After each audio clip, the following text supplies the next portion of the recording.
Black Star Network is here. Hold no punches. I'm real revolutionary right now. Support this man, Black Media. He makes sure that our stories are told.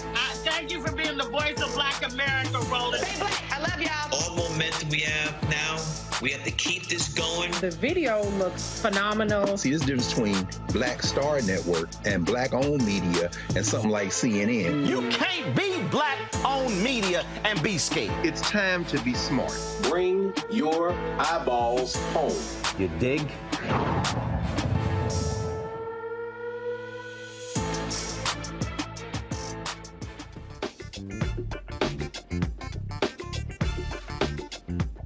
This is attorney Robert Patillo sitting in for Roland Martin on Roland Martin Unfiltered, streaming live on the Black Star Network. Roland is getting back to the studio. He will be with us tomorrow, but here's what we have coming up tonight. Florida Republicans are using new legislation that threatens black fraternities and sororities by stopping college funding for any program or campus activity supporting diversity, equity, inclusion, or critical race theory. We will speak with the State Senator Shevrin Jones about his efforts to protect the Divine Nine in Florida. We have some good news out of Florida also. After serving 34 years of a 400-year sentence, a man is finally exonerated after a new probe finds he was wrongfully convicted. I'll talk with one of his attorneys from the Innocence Project of Florida, who helped the Broward County State's Attorney's Office free an innocent man.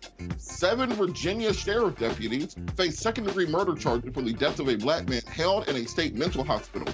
We will tell you the emerging details of the harrowing trend in state mental hospitals. It's been a tumultuous day for the banking industry. We will speak with the president and CEO of the National Bankers Association about how the Silicon Valley Bank and the Signature Bank collapse could impact minority-owned banks.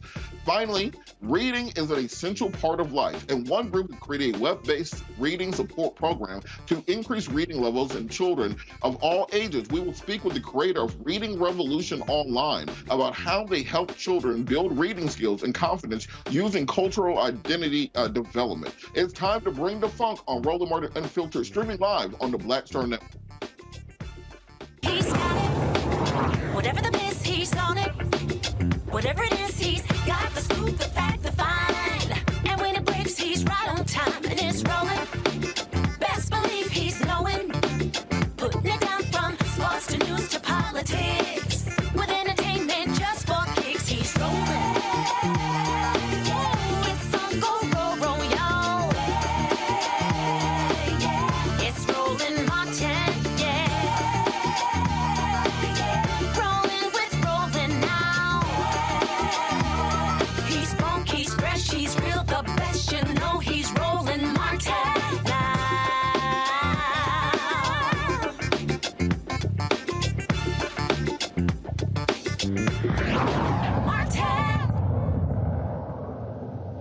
As always, we have to start with the state of Florida. As we talked about last night, the state of Florida has House Bill 999 and Senate Bill 266, which are directly aimed at higher education. The bills seek to eliminate all forms of diversity, equity, and inclusion programs from state colleges. It's funny how they used to, at least lie about what they were trying to do. Now they just tell you up front, we are going after diversity, equity, and inclusion. So sometimes I appreciate their candor.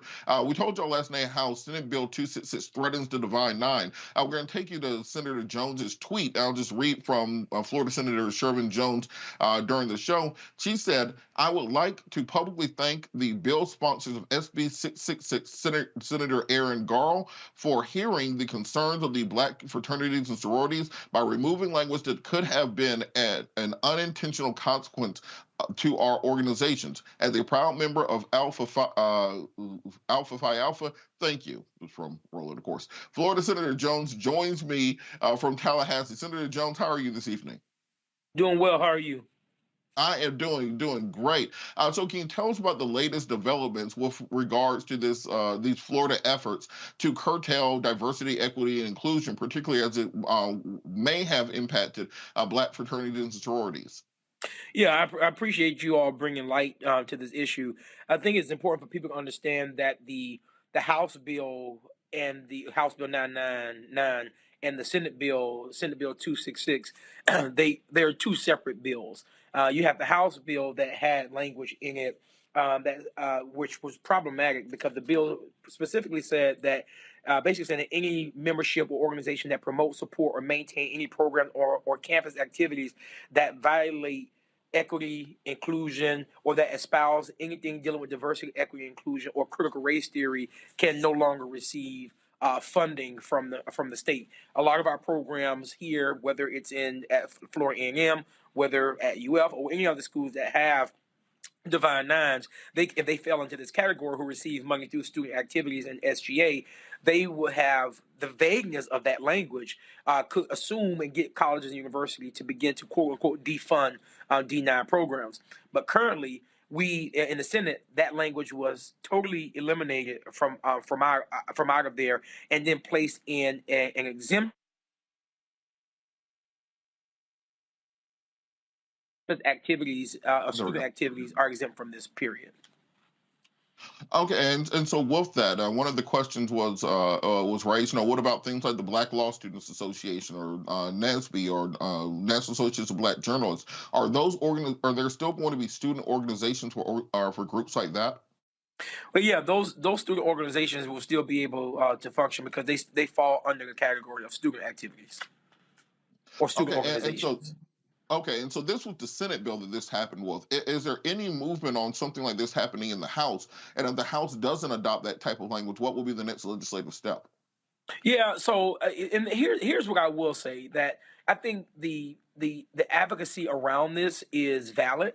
For those individuals who think that this is a win because the Senate has put language to basically protect these a lot of these affinity groups and specifically like the Divine Nine, that's one thing. But I think they need to stay on the House to make sure that the House adopts our language in the next committee stop. Because remember, the House language is really what the governor wants, but the Senate language is probably going to turn into a bargaining tool. As it stands right now, the Senate president and the bill sponsor have made a commitment that our language is going to stand, and so I think the voices still need to continue to be raised, that we protect our Divine Nine and our other organizations like our Black student unions or the Black Law Association and other organizations who might fall into that category. But for the public, can you kind of talk a little bit about why it's important to protect these types of programs? Because I'm sure somebody or opponents of the change of this language may be listening and saying, "Well, why should we have a special group that cuts people up? Shouldn't we just have all the students together? Shouldn't everything just be all the engineers, all the journalists, all the whatever the groups are? Why separate them out?" Well, when we talk about not just diversity, equity, and inclusion, but when we talk about communities, I'm not going to talk about groups, communities. Individuals can be a part of whatever community they want to be a part of, especially on our college and university campuses. But why are these programs important? Because everyone needs to have a place where they belong and where they can go to, whether it's the Black Student Union, whether it's the Hispanic unity, whatever those groups are, it doesn't matter. Everyone should be able to go to a group to be able to feel as if they're heard, and they can have thought partners within these groups. It's not saying that other individuals are not welcome there, but in this standpoint, this is where we are. Let's look at Black fraternities and sororities. Why were we created? Well, we were created as groups back during a time to when we weren't welcome in other groups, and because we weren't welcome in those other groups, we found ways how to empower our own, to advocate for our own, to educate our own, and that's still important to this day. Although we have probably moved on, quote unquote, in society, these groups are still necessary and needed, because these are areas where we continue to move our agenda as a community. Now, Governor DeSantis has made kind of the backbone of his potential 2024 presidential campaign that Florida is the state where, quote unquote, woke goes to die. Will Governor DeSantis sign a bill with the type of compromise language in it, or will it be sent back to be reinserted? Say that. I can understand the last part of your question. Sorry, with Governor DeSantis basically saying this is where woke goes to die, would he even sign a bill with this type of compromise language in it? Well, I mean, I can tell you this: the Republicans, they're not going to want to be embarrassed, so that will probably be worked out prior to it even making it to the governor's desk. I can guarantee you that someone from the governor's office are already talking to the fourth floor on whether or not they do or don't want this. What should people do if they want to make sure that they can put the type of pressures that you mentioned on the House to make these changes? Because often these things get through committee, they get through hearings before most of the public even know what's going on.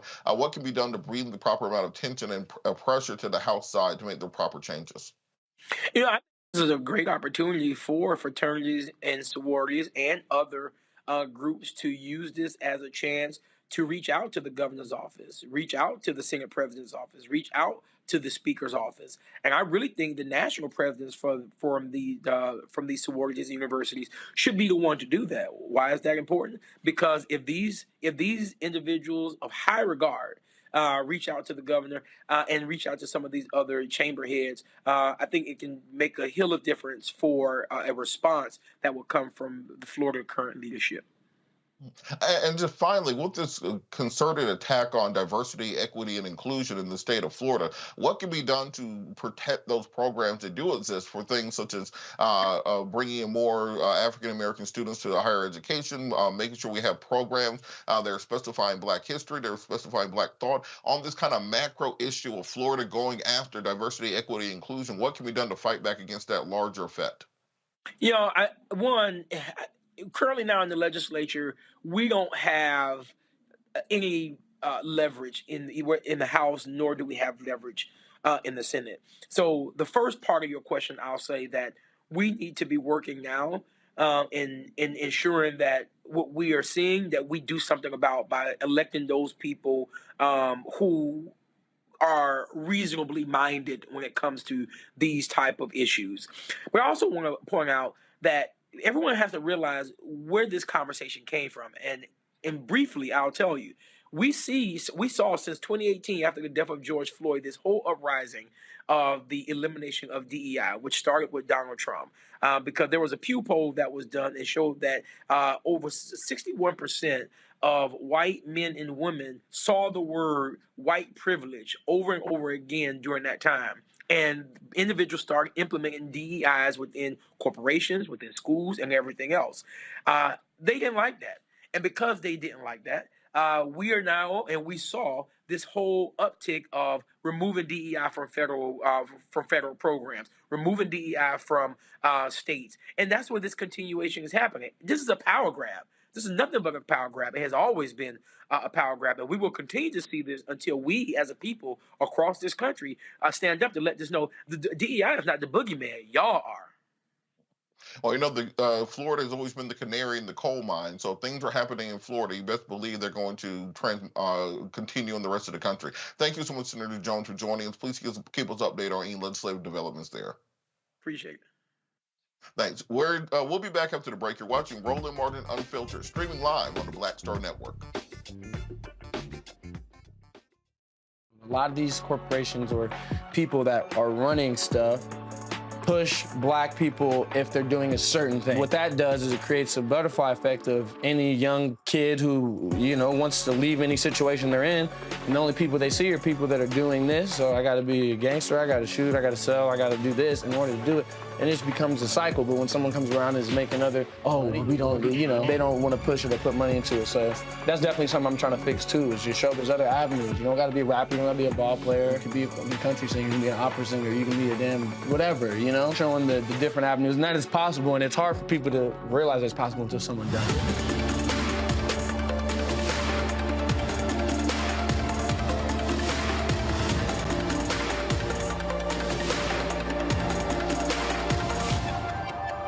On the next Get Wealthy with me, Deborah Owens, America's Wealth Coach, the studies show that millennials and Gen Xers will be less well off than their parents.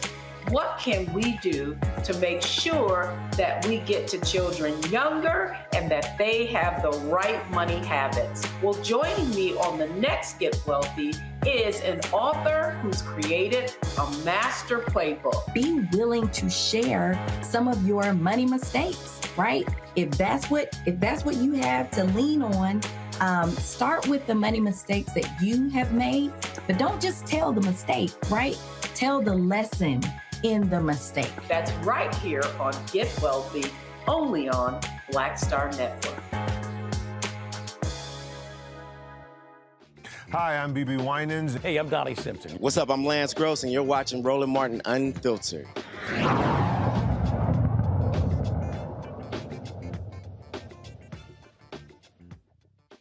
Welcome back. Of course, another Florida story. Another Florida bill has Republican lawmakers pushing for legislation to exempt the Confederate flag from a broad proposal to ban most flags from being flown outside of state government buildings in Florida.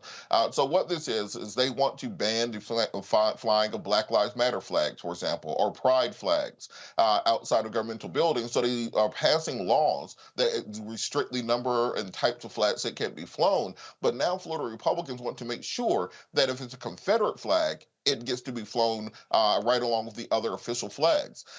So Florida State Senator Jay Collins filed a new amendment to Senate Bill 668, which proposes the creation of a new section 256.045 in the Florida statutes, which will define the term governmental entity and restrict that only certain flags are displayed on public buildings and other public properties. The Confederate flag is among the 12 types of flags specifically exempted from the ban in the one being the United States flag, the state of Florida flag, the flag of the United Nations, the POW/MIA flag, the flag of foreign nations, the flags that represent branches of the United States military and armed forces, the Florida National Guard, the Florida counties flags, Florida municipalities, public universities and colleges, the flag of the Olympics, and the flags indicating beach warnings are right now the only flags exempted from this new legislation. But if you want to fly the red, black, and green liberation flag, that will be illegal if this new bill is passed in Florida. The Florida Senate Committee on Governmental Oversight and Accountability recommends that the bill, if approved, take effect July 1st, 2023.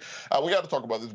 Joining me now is our panel. We have A. Scott Bolden, former chair of the National Bar Association, Rebecca Carruthers, vice president of the Fair Election Centers, and Joe Richardson, civil rights attorney, to discuss all things Florida. Scott, I wanted to start with you, specifically on this bill, the diversity, equity, and inclusion ban in the state of Florida. What is with this Republican sudden attack, basically being honest about they're saying the quiet part out loud now, that we are going after and trying to stop diversity, equity, and inclusion. Even if we can carve out something for the Divine Nine and affinity groups, they're going after the meat of the subject of college admissions and scholarships, etc. Why are they saying the quiet part out loud now? What can we do to stop it? Because Governor DeSantis was just reelected by 20 points, and they feel empowered. The messaging on this coming out of Florida is just really incredible. It really is. They don't want to say the word gay. They don't want to use diversity and inclusion or list it. They must not want to implement it. And so as a result, the messaging out of Florida is that we have a race-neutral society, and we are going to practice race neutrality. And as a result, if we say it enough and we live it enough, then that could be the case 20 plus years outside of 2043, when Black and brown people will be the majority in this country we call America. It's a very dangerous rhetoric because it empowers white nationalists and white racists. It empowers white oppression and white violence against people of color and the Jewish faith. And so I'm deeply concerned about it. 1 of 50 doesn't sound a lot, but as you say, this is going to spread to Texas and other more conservative red states. And then you're going to have a higher level of this civil war that many of us think we're in right now. We're battling ideas now. But the closer we get to 2043, we may be battling each other, literally, physically, and violently. Rebecca, on that same note, it seems that this should be one of the number one things percolating through Black media, Black social media, fighting back on this, because just as we saw with Stand Your Ground laws back in 2006, you start with a state like Florida, then next the whole country has the law before you can even fight back against it. We saw this with abortion laws, the 6-week heartbeat bills. You start in a state like Florida or Georgia, then it metastasizes across the country. What do we need to do to get in front of this type of legislation? Because they are telling you exactly what they want to do: destroy 50 years of progress in diversity, equity, and inclusion in society that has seen Black folks and other people of color catapulting over poor white people. They're trying to reset that social system. Well, first of all, Robert, we're not going anywhere. That's the first thing that Governor DeSantis needs to know. We were here before him, and we will be here after him. In fact, I'm actually in Florida tonight. And one thing that I will say that, yes, as a member of the Divine Nine, I am a member of Alpha Kappa Alpha Sorority Incorporated. I am glad that Senator Jones is looking for ways to make sure that Divine Nine organizations aren't impacted by HD 999. However, that isn't enough. while it's great for us, it's not great for our overall community and other communities of color that's being unfairly targeted in Florida.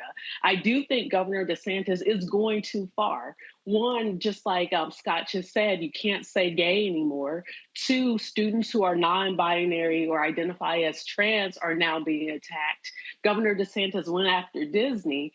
So Governor DeSantis keeps doing these things, and he's going to go too far. Even seeing in the last couple of days that members of the GOP, like more of the hawkish types people are going after DeSantis because of some of his foreign policy stances that he's taking. I am hopeful that people in Florida will show up and vote these people out in 2024, because there's enough people who didn't vote in Florida who could vote and could completely change the trajectory of what's happening down here in Florida.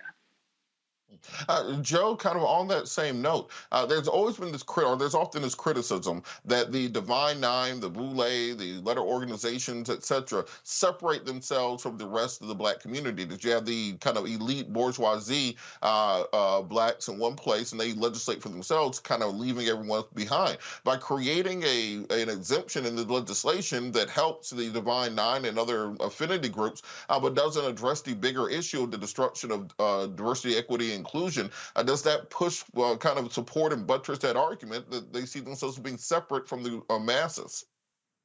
Well, boy, you know, what's interesting is that actually, I think, at the risk of saying so, may become a bit of an in-house conversation, right? How we feel about each other, how we separate ourselves, whether you're talking about everything from organizations involved in or part of and not a part of, or light skin or dark skin or whatever that was. We're better off with the Divine Nine than without it, okay? And with them being able to have every strength that they could possibly have, including upward mobility in the way of scholarships, community involvement, government support related to that, institutional support related to that. So that's not going to be the problem right now. You know, to your point, perhaps some people will use this moment as one to express the differences, to point out the differences and the areas. Okay, why do they get an exemption, but these organizations don't? Why are they so special? Some will think that, but that was not my first thought. And I would like to think for anyone that wants Black institutions to survive, things that were created from a survival standpoint for a reason to survive and a way to survive. I would like to think that the first thought would be we have to preserve those Black institutions, not those alone, not those institutions or those organizations alone, but we certainly have to be with them. And then some of this other stuff that we may be talking about has to be in-house stuff that allows us, if we need to talk about whatever we need to talk about, so that we present a united front and can't be divided and conquered.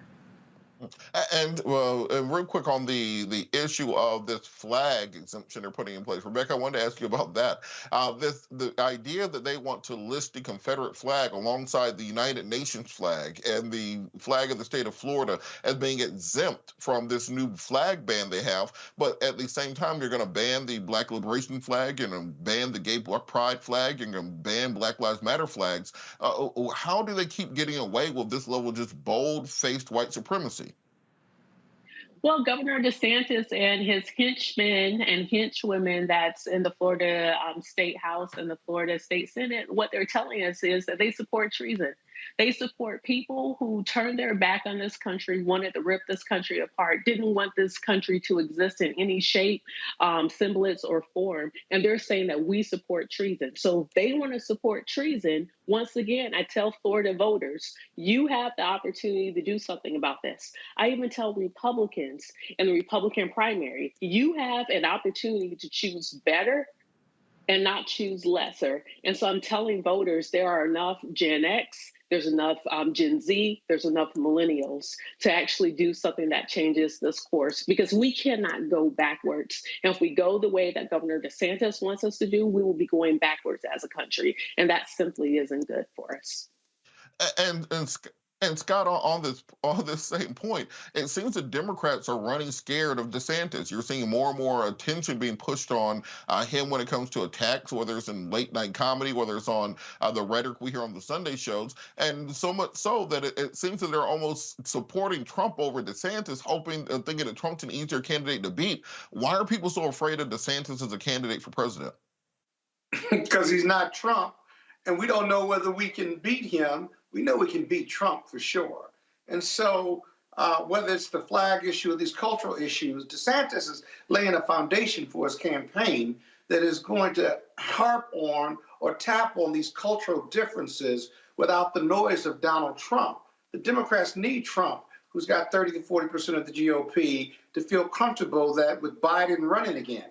No one's convinced that Biden can beat anyone but Trump, and that's the cards that are being played right now. And so, the culture war with regard to the Confederate flag, I must tell you, they lost that war, that civil war, and yet we continue to promote them as the rebel part of the country. But who celebrates a loser? Who celebrates a loser like Trump or the Confederate flag? And so DeSantis is dangerous because he comes without the noise. The Democrats haven't figured out a strategy in regard to how to beat him just yet. And we need to get to getting, as my grandmother used to say, about what that race would look like and who's best positioned to beat him. Because while he's behind Donald Trump, right, the GOP review or the research says that many of the folks who are undecided or not comfortable with Trump would go to DeSantis, and there are only a few others in the race right now. And so that's the power that DeSantis brings, the unknowing. Well, all I know is the last time Democrats started getting behind and hoping that Donald Trump will run in 2016, think he'd be easy to beat, he won. So be careful what you wish for. We'll be back after the break. Yeah, but he lost in 2020. That's kind of what I'm getting. Streaming live on the Black Star Network. We'll be back after the break.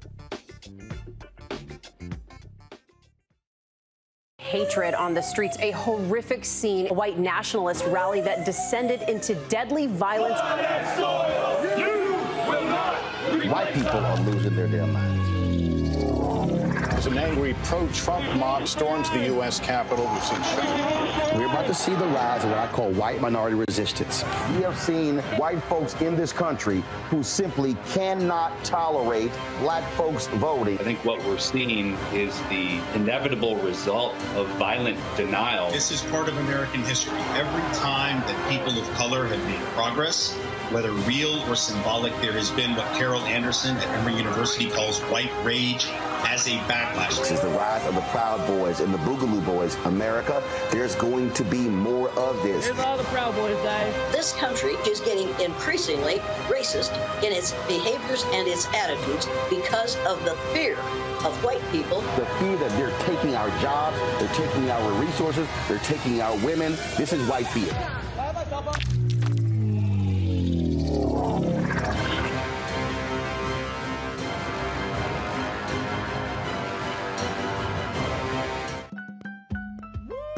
We're all impacted by the culture, whether we know it or not. From politics to music and entertainment, it's a huge part of our lives, and we're going to talk about it every day right here on The Culture with me, Faraji Muhammad, only on the Black Star Network.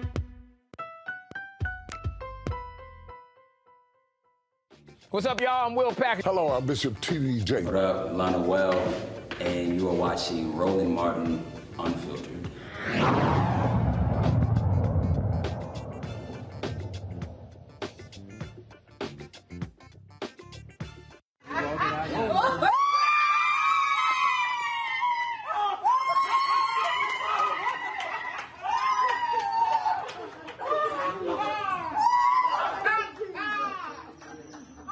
That's Sidney Holmes greeting his family after Florida judge exonerated him from his 400-year sentence for a 1988 armed robbery conviction. After a 2.5-year investigation with the help from the Innocence Project of Florida, evidence proved Sidney did not commit the crime that he had already served 34 years in prison for. Sidney says, despite it all, he has no hate in his heart.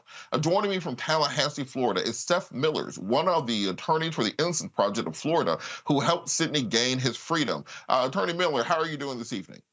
I'm doing great. How are you? I am great. Can you talk a little bit about this case in particular and what evidence it was that helped to exonerate Mr. Miller? Or Mr. Holmes, rather, sorry. No, it's okay. For Mr. Holmes, his case rested solely on an eyewitness misidentification. And when we look at these cases, we're trying to figure out how does someone get in a lineup. And the most interesting thing is this maybe is the strangest case I've ever seen about how someone got in a lineup and was therefore misidentified. Mr. Holmes was at a family barbecue for Father's Day, the day of the crime, all day long with his family at the same time that a robbery of two individuals was going on somewhere else at a gas station. And those one of those individuals who was waiting in a car, a getaway car, he left while the other two individuals stole the victim's cars. The brother of the victim, one of the victims, said when he heard the description of the car, said, "Hey, that sounds like a car that robbed me earlier in the day." They went around looking for a car, didn't find a car. 2 weeks later, the brother finds a car that is a brown Oldsmobile Cutlass, one of the most sold cars at that time, and says, "I think this was the car," gives the tag to law enforcement officers. It hits Sidney Holmes. So there was no police investigation. They put him in a lineup. He was not identified the first time. Put him in a lineup a second time. He's therefore identified. And that's the case. That's the entire case against Sidney Holmes. What we were able to do is we were able to show that eyewitness identification was unreliable and confirm the alibi. And the state finally agreed that there was no evidence to even try him in the first place and agreed to exonerate him. Wow. Why would something like that take 34 years to be rectified? Because, as you said, there's really no forensics, no kind of things tying him directly to it. What took so long getting this case finally sorted out properly? Well, I think what people don't understand is that the system that we have to, let's say, overturn a conviction is actually designed to preserve wrongful convictions. So unless you figure this out very close in time to when you're convicted and sentenced and after you've had your first appeal, the system is designed to prevent you from continually challenging your conviction. And so we didn't actually have any real court remedies that we were able to go in ourselves and file. Instead, what we had to do was wait for the innovation of this conviction review unit within the prosecutor's office, a unit designed to look back, like at the Innocence Project we do, look back at wrongful convictions, reinvestigate them, and determine whether they are in need of relief. It was only when that office was created in 2019 by the previous state attorney, continued by the current state attorney, Harold Pryor, in Broward County, that we're able to collaboratively, jointly investigate the case and come to an agreement that justice was denied in this case and the case needed to be rectified. And with that, I know there's probably thousands of other cases like this in every state. I was on the board for the National Association of Criminal Defense Lawyers with Barry Scheck. And when we talk about just the sheer volume of this, what can be done to create more capacity within the legal community to handle these sorts of cases, even if it does require something legislative or even an initiative in the prosecutor's office that you just mentioned? Well, I can tell you that only 5 of the 20 prosecutors' offices in the state that cover our 67 counties have a conviction integrity unit or a conviction review unit. And so, for those that want to have a serious unit that's serious about looking and finding miscarriages of justice, we should have more of these units, because I can tell you that for the places that don't have them, I and my team, organizations like ours and other places, have to fight tooth and nail for years, sometimes 5 years, 10 years, 15 years, just to rectify a case, often over the prosecutor's opposition. So if there's efforts to institute these units and they're independent of the rest of the office, they can look back at misconduct by the office, and there's a real effort to try to overturn wrongful convictions, we can get these done more quickly and more efficiently and collaboratively, which I think the public expects prosecutors to do justice when they see evidence of wrongful conviction. And these units are the way to do that, and there need to be more of them. All right, I'm going to bring the panel in. Joe, did you have a question for Attorney Miller? Attorney Miller, great work. Congratulations to you. I am wondering out loud, not dissimilar from what was just being said by Robert, is there potential? I'm really concerned about the potential for the political wins, WINDS, in Florida to filter down to this very, very important work, and perhaps the governor wants to weigh in on it, that it shouldn't be happening. Because the fact of the matter is, it's not very popular. It doesn't get people elected to exonerate people and admit that your system was wrong, sometimes grossly wrong, and for a very long time. But how safe do we feel in feeling like believing that the current state's attorney and that there's enough of an imprint with what's going on and how important it is that it will continue to be a priority and grow and not be a political casualty?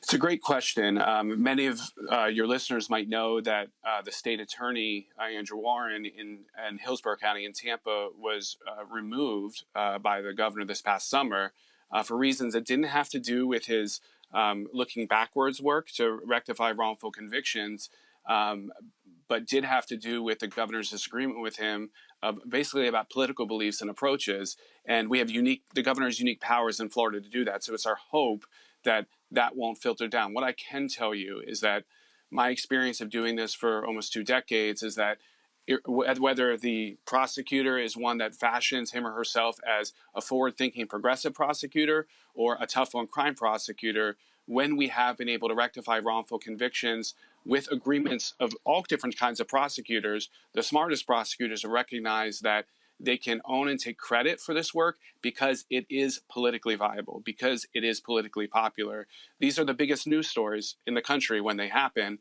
And when prosecutors can realize they can take ownership of that, it oftentimes redounds to their benefit. And that's kind of what we've been trying to talk about to folks, that this is good policy. And in many cases, good policy makes good politics. Scott, did you have a question for Attorney Miller? Yeah, Attorney Miller, A. Scott Bolden, just excellent work, having represented Jimmy Gardner out of West Virginia, who was wrongfully incarcerated for 27 years. And I look at your case, your client was incarcerated wrongfully for some 30 years. 2 things stick out for me as a lawyer, and wanted you to comment. One was the amount of time each of them were sentenced to. I mean, Jimmy Gardner was sentenced to like 100 years. Your client was sentenced to 400 years. And then secondly, what's remarkable about them having been let out of prison is the faith and hope and resolve they maintained while they were incarcerated. Can you comment on those 2 points based on your experience in representing wrongfully convicted defendants? Well, I'm so proud to hear that you represented Jimmy. I love Jimmy. He's a good friend of mine and a great advocate for preventing wrongful convictions in the future. Look, in this case, City Homes was sentenced to 400 years. And I think your viewers need to understand that was a compromise sentence. In this case, the prosecutor, because City Homes wouldn't turn in people that he didn't commit the crime with, he didn't know who committed the crime because he was innocent, the prosecutor asked for 825 years. And the judge thought that was excessive and settled on 400. This is insane. I've never had a case like this before with that kind of sentence, but in a case where he wasn't eligible for an actual life sentence at that time under the current laws, the judge threw the book at him for no other reason than because the prosecutor, stated he should die in prison, he should never get out of jail. These things are abhorrent. Florida has some of the worst sentencing laws, and we're trying again to change our death sentence law to allow for a majority vote of a jury to give someone a death sentence, which is going to increase the likelihood of innocent individuals, wrongfully convicted individuals getting executed. So we're going in the wrong direction in that way. Now, as for these people, it's so surprising. They're so resilient. I can tell you that City Homes has an unbelievable family. And it's his family that is with him. His faith has been with him all these years. And I think it's what's going to serve him well as he tries to navigate the path to transition back into free society. He's overwhelmed now but he's hopeful and it doesn't really have bitterness in his heart. I will say, if he had bitterness, if he was angry, it would be reasonable, and we'd grant him that grace. But he's someone who's looking forward, and we're going to help him reintegrate back into society to meet all his goals. Rebecca, do you have a question before we go? Attorney Miller, just a couple quick questions. In your estimation, how many wrongful convictions do we have now? Is it 1 out of 10? Is it 2 out of 10? Is it less than that, more than that? And second, how do you all pick and choose and decide or evaluate which cases you're going to pursue? Both great questions. Thanks. There's been a lot of studies. Pew Research has done a study that suggests there's up to 4 or 5% of individuals in prison who are wrongfully convicted. You can imagine even more people who are charged with very minor crimes that they didn't commit, but just enter pleas that never even go to prison because they have to get home to their families, don't want to lose custody of their children, don't want to lose their homes, these types of things. So that's probably a low estimate of the number of people who are wrongfully convicted annually in Florida, the United States. I'm sorry, I forgot your second question. Can you repeat it? How does the Innocence Project pick and choose or determine which cases that they're going to pursue? Yeah, so it's a very difficult thing to do. We have hundreds of people who write us each year, and really what we're trying to do is identify issues and cases that we know cause wrongful convictions and use the existence or the presence of those causes as a way to filter cases to cases we can't put resources in to investigate and ones that we do. And then what we're doing is looking for evidence that wasn't available to the jury the first time around that tends to demonstrate innocence that then we can bring forward to the courts through legal claims or to conviction review unit to reinvestigate collaboratively and try to resolve the case without litigation. But it's very, very difficult to figure it out. And we sometimes get it wrong. And when we get it right, we get situations like Sidney Holmes where we're able to rectify a case after 34 years.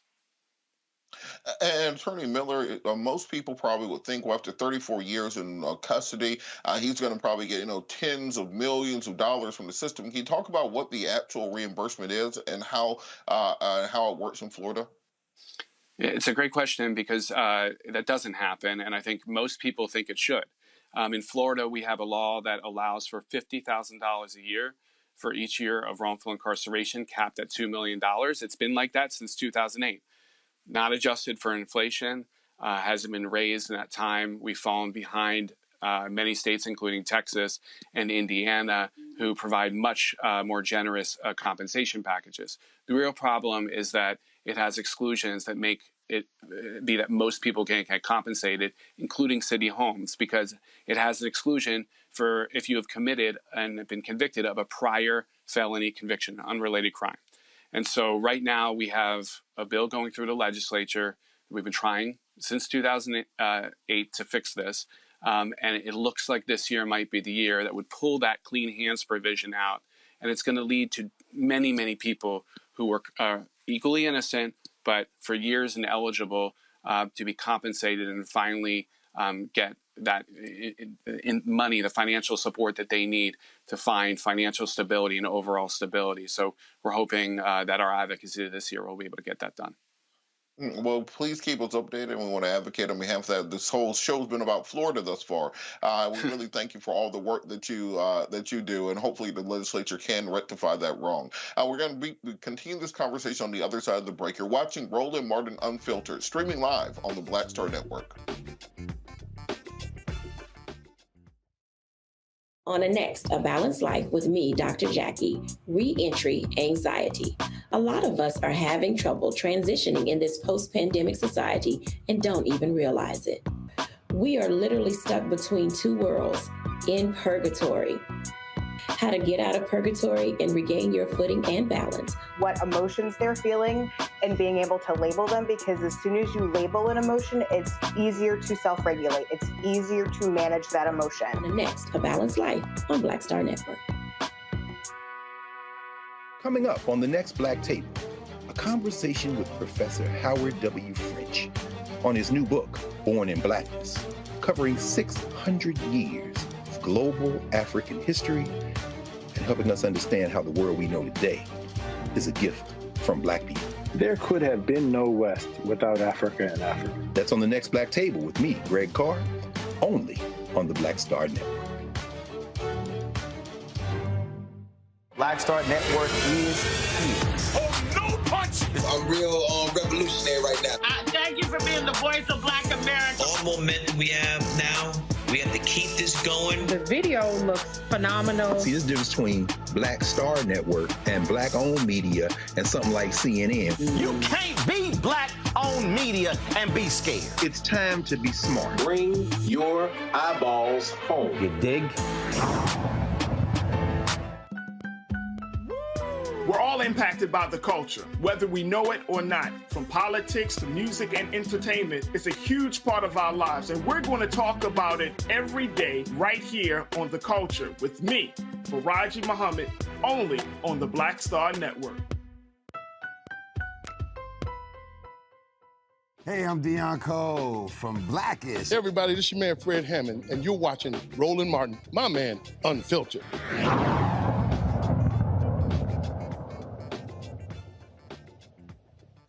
Turning now to the state of Virginia, 7 Virginia sheriff's deputies face second-degree murder charges for the death of a Black man while held in a state mental hospital last week.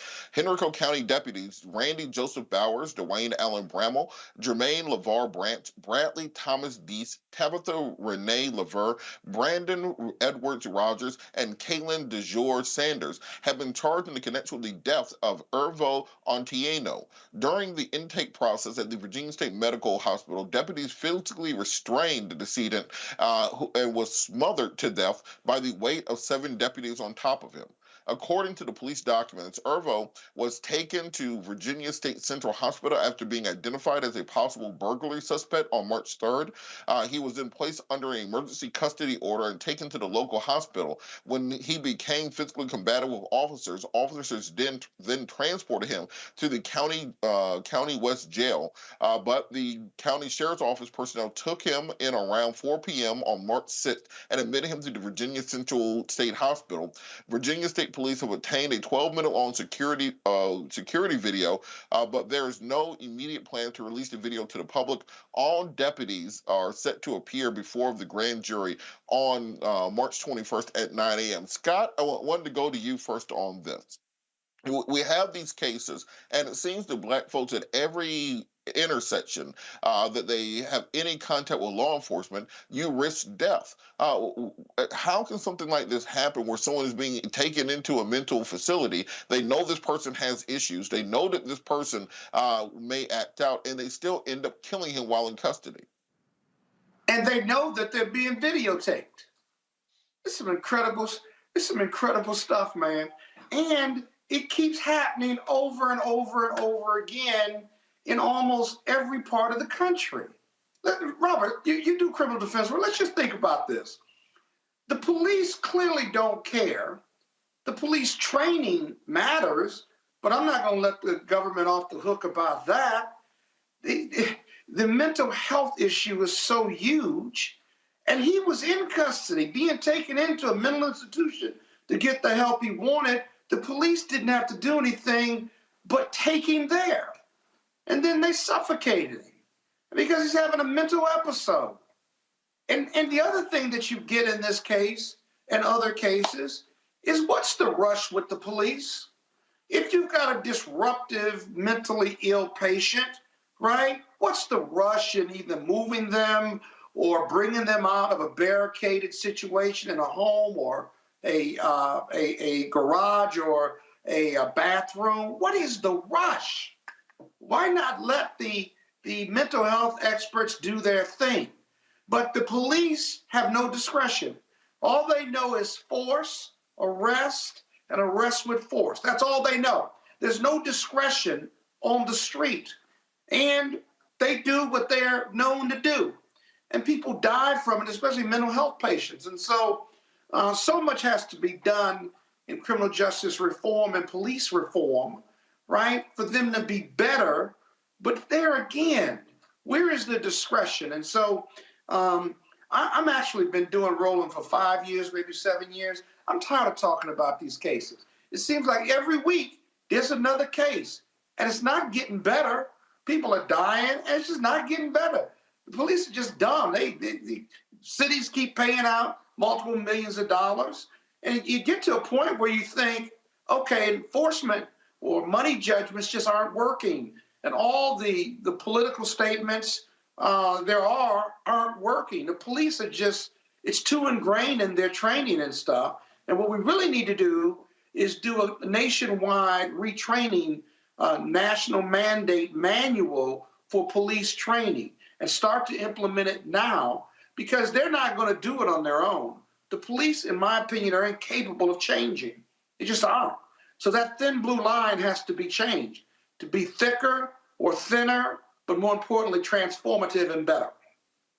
On that same point, Rebecca, I feel like we need to start a hashtag mental health while black, because it seems that having a mental health episode while also being black has turned into a death sentence. What can we do to better protect people, particularly black folks who are going through mental health crises? Robert, I'm pretty sure that's already a hashtag. In fact, just like Scott said, we talked about a similar issue last week when we talked about the young brother in New Jersey, where he was barricaded in his home. He was having a mental health crisis, actually worked with mental health trauma. Folks who worked with him showed up to the scene and tried to talk to law enforcement who were on the scene, and they weren't listened. Instead, I believe he was shot dead. I do agree. What is the rush when it comes to someone who's in a mental health crisis? What is the rush to quickly get the situation, quote unquote, handled or under control by any means necessary? I don't even know that training is the issue here. I don't think law enforcement should be involved when there are mental health crises. I think there should be a mental health task force that we have alone. Like we have the national, I forgot what the national number is now for those who are in a mental health crisis, but police shouldn't be on the other side of that call. Instead, it should be trained people. We should put money into this country to invest to make sure that we have the proper number of mental health counselors and therapists and crisis folks to deal with what is an increasing population that have mental health needs. And Joe, kind of on that same point, what do we need to do legislatively or policy-wise to stop these things from happening? Because it's very difficult to get any traction on police reform on the national level. But as everyone has said, these stories happen on a weekly basis. We can literally fill up an entire 24-hour network with just cases of black folks being abused or beaten by law enforcement or killed by law enforcement. What should be the solution? What should at least be the road towards a solution? There's a wish list here. There's so many things that need to be done, but could we possibly agree, and I'm just throwing this out there, could it possibly become an initiative, become important? Okay, you feel a certain way about police brutality, right? But we all agree, well, at least most of us, that there is some such thing as having a mental health crisis and that it actually ought to be approached differently. So you do one of two things.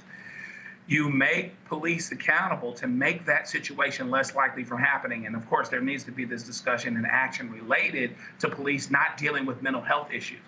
Or once someone is in a mental health box or in a mental health situation, that there are certain rules that are different than the ones that the police are used to being able to live by, survive by, etc., because you're under the guise of mental health.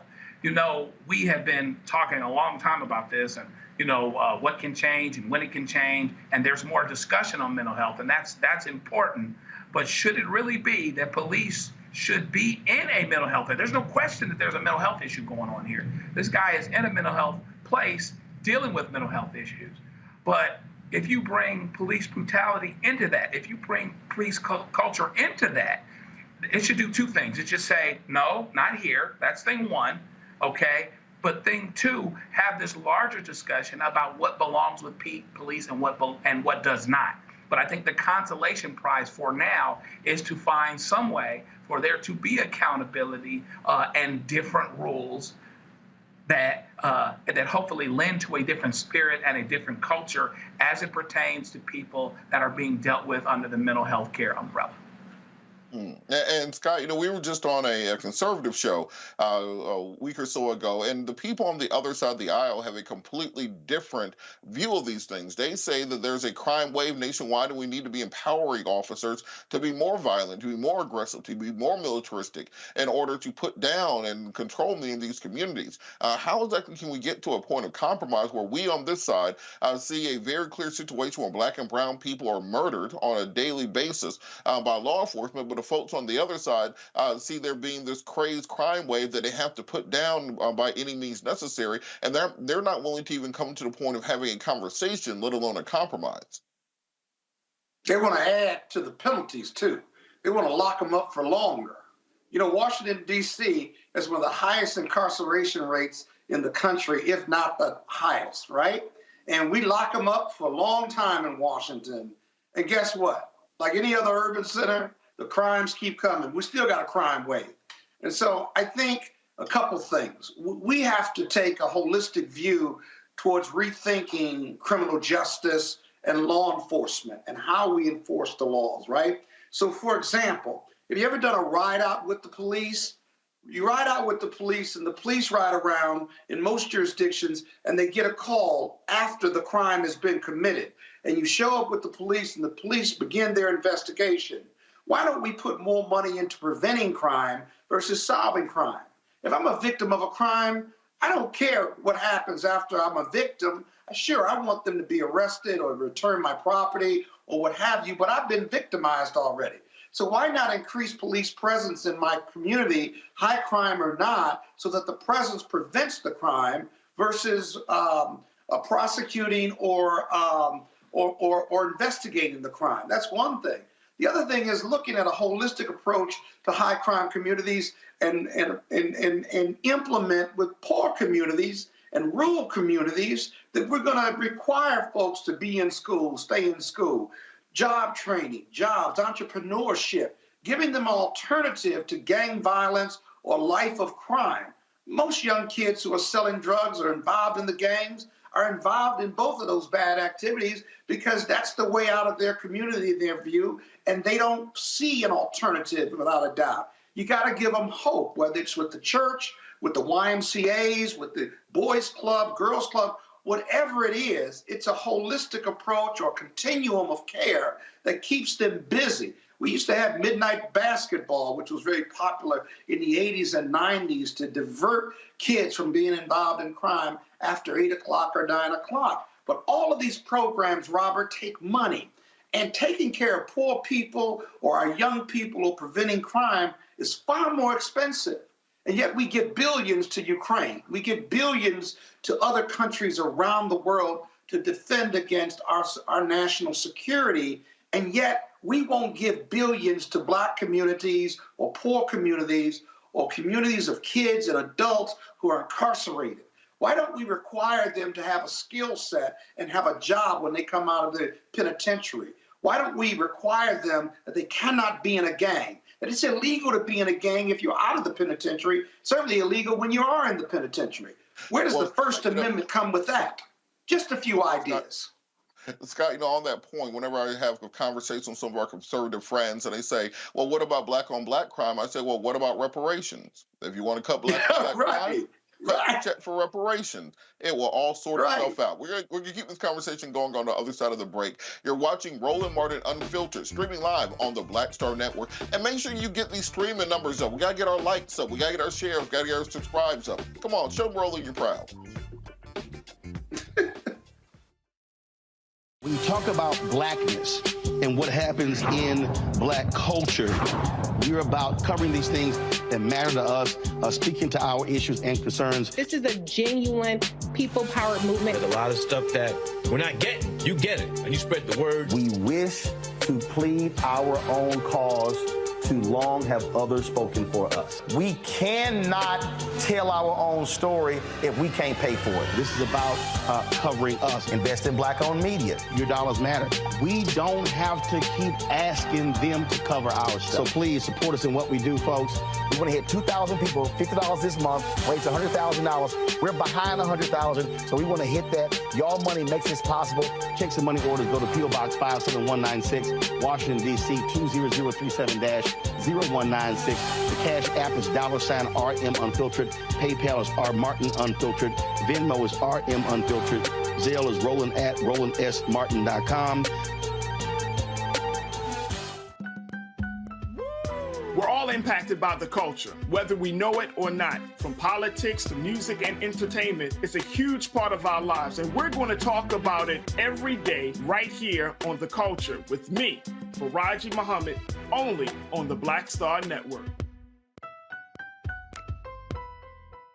On the next A Balanced Life with me, Dr. Jackie, re-entry anxiety. A lot of us are having trouble transitioning in this post-pandemic society and don't even realize it. We are literally stuck between two worlds, in purgatory.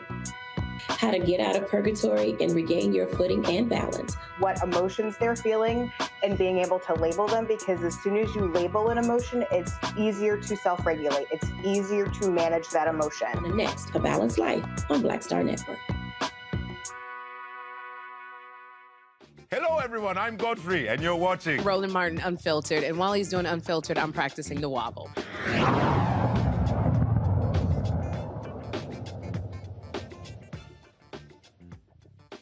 Last week, we saw the second largest bank collapse in United States history with the collapse of Silicon Valley Bank, the largest that we've seen since the 2008 financial collapse. That was followed up Monday by the collapse, the third largest bank collapse in U.S. history, the collapse of Signature Bank.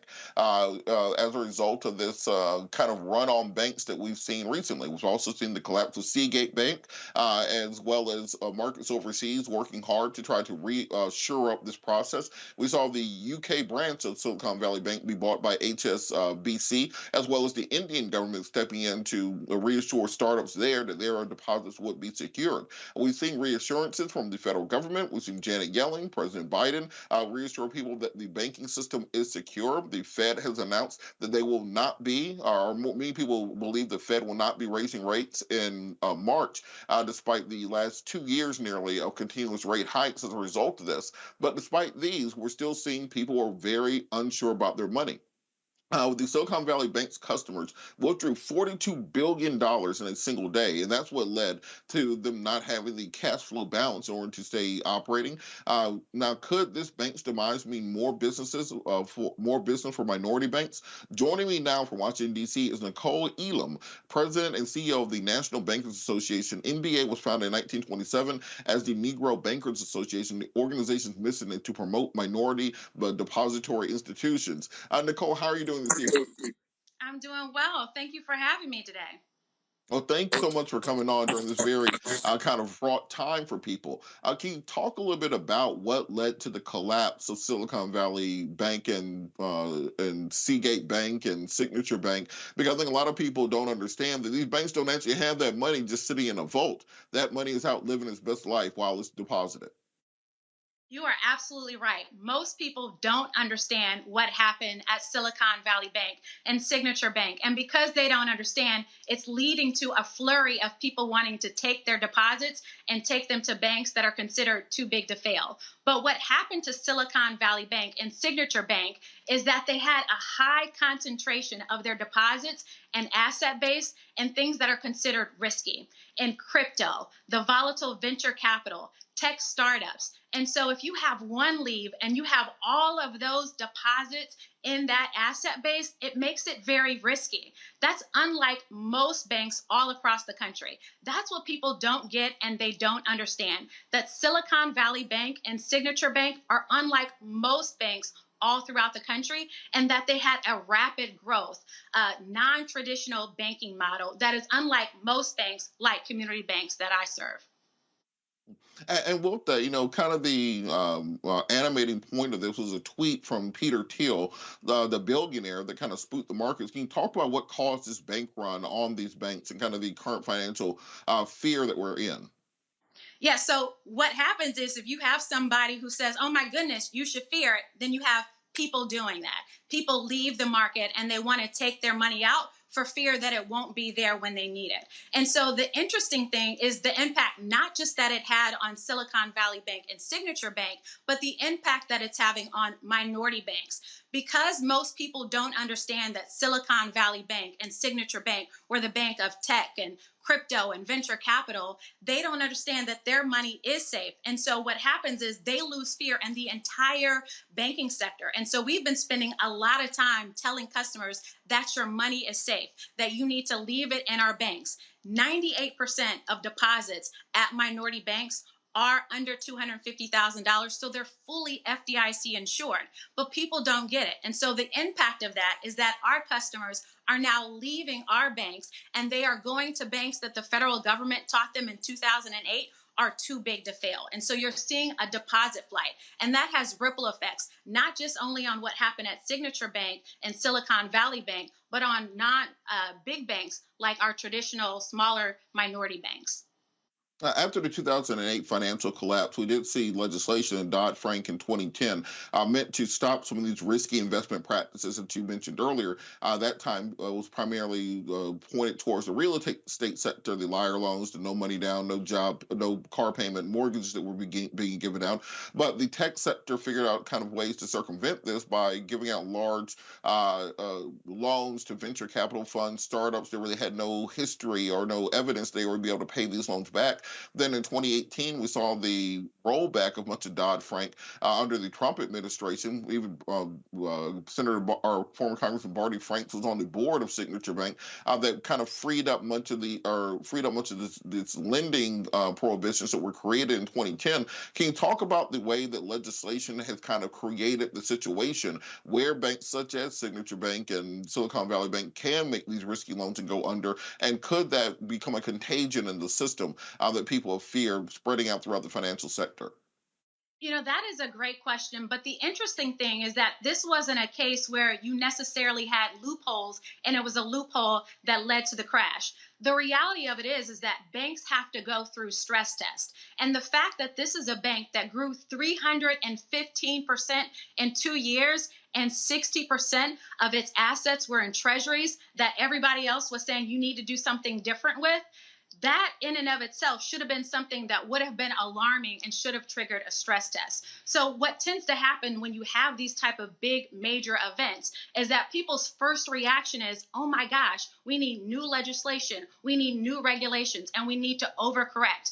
But this isn't a case actually that you need new legislation and regulations. What you actually need to do is implement what was already in place.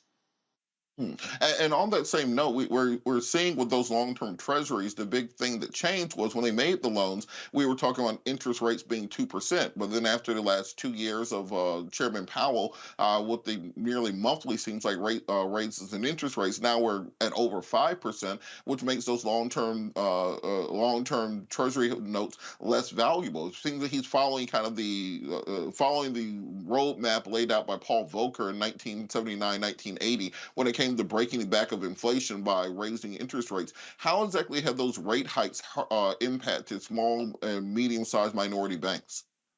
You know, one of the biggest ways that we're seeing the rate hikes impact us is through deposits. In the post-pandemic, post-George Floyd environment, what we saw is a lot of people now wanting to support minority banks, which is an awesome thing. And one of the ways that they sought to support minority banks is by making deposits. And so you saw a lot of big banks and corporations really think about making deposits in minority banks.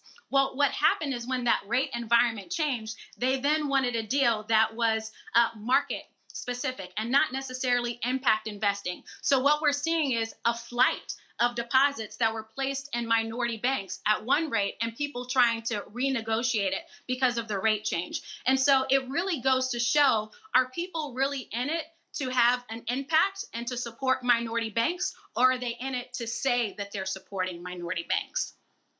And on that same note, what we saw with these banks that did go under is that they were very much the banks of venture capital, the banks of startups.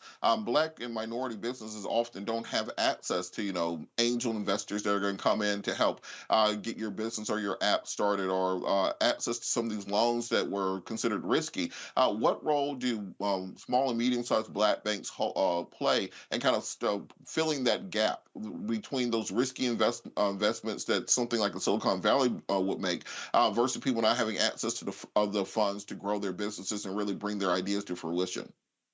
Yeah, so our banks really focused on small businesses that are sitting in and serving our communities. Those are the businesses that we are investing in, and we are making sure that they have access to capital. When it comes to larger tech startups that, as you said, are riskier, there are banks that do that. And so what we do is we partner with venture capital companies that are supporting those banks, and we really want to focus on particularly entrepreneurs of color, those tech startups. And so we partner with those venture capital companies to ensure that those small businesses that are in the tech industry have the capital that they need to survive and thrive. But those types of investments are very different than perhaps the traditional community bank lending that you see happen on a local level.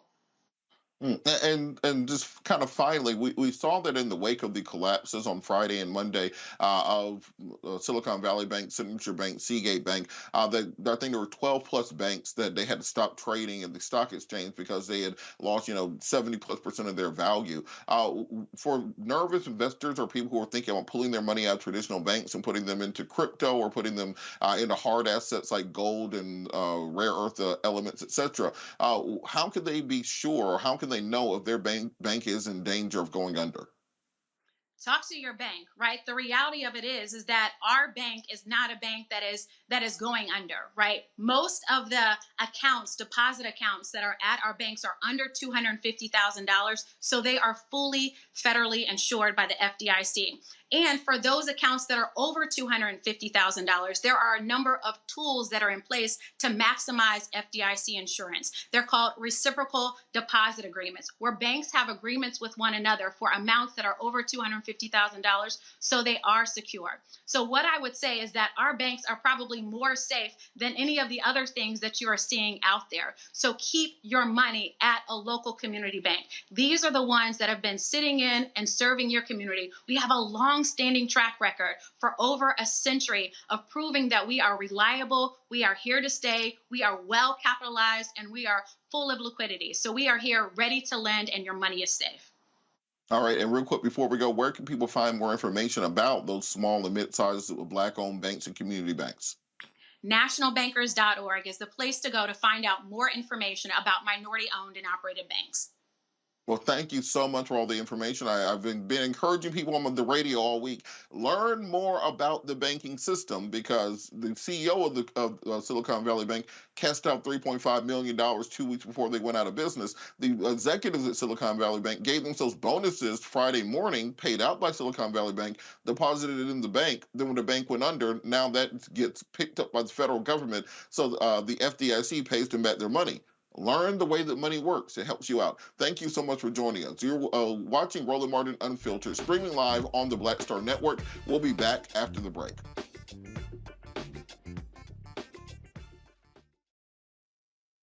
On the next Get Wealthy with me, Deborah Owens, America's Wealth Coach, the studies show that millennials and Gen Xers will be less well off than their parents.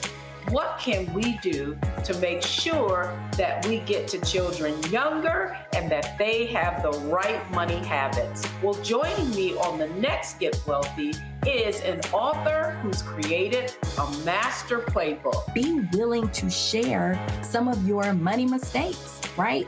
If that's what you have to lean on, start with the money mistakes that you have made, but don't just tell the mistake, right? Tell the lesson in the mistake. That's right here on Get Wealthy, only on Black Star Network.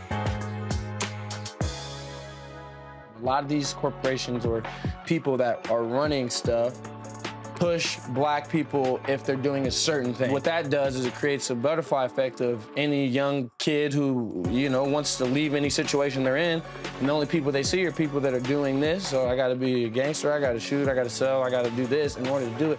And it just becomes a cycle. But when someone comes around and is making we don't, they don't want to push it or put money into it. So that's definitely something I'm trying to fix too, is just show there's other avenues. You don't gotta be a rapper, you don't gotta be a ball player. You could be a country singer, you can be an opera singer, you can be a damn whatever, showing the different avenues. And that is possible, and it's hard for people to realize it's possible until someone does it.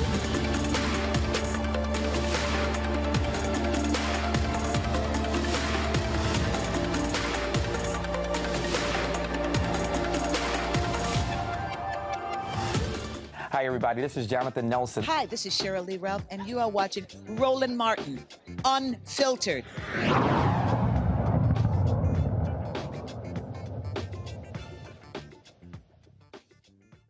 We talked earlier about the quote-unquote war on woke that Governor Ron DeSantis launched in Florida. The idea that he now says Florida state where woke goes to die. Well, there's a clip right now that's going viral. Conservative author Bethany Mandel struggled to define the word woke while criticizing a clip that has now gone viral. So they're on the show, The Hill, on the Hill's web series Rising. Mandel spoke to Brianna Joy Gray about her latest book on the issue with the progressive left and the leftist agenda. And at one point during the issue, Gray just questioned her and said, hey, what does woke mean? The title of your book, you talk about it time and time again. Well, that clip now has 2 million plus views. The term woke is something that's often used by Republicans and other conservatives to attack and critique Democrats. Anything progressive is woke. If you make The Little Mermaid black, that is woke. If you make a character that used to be white into a minority, that is woke. If you have a Eminem that's now wearing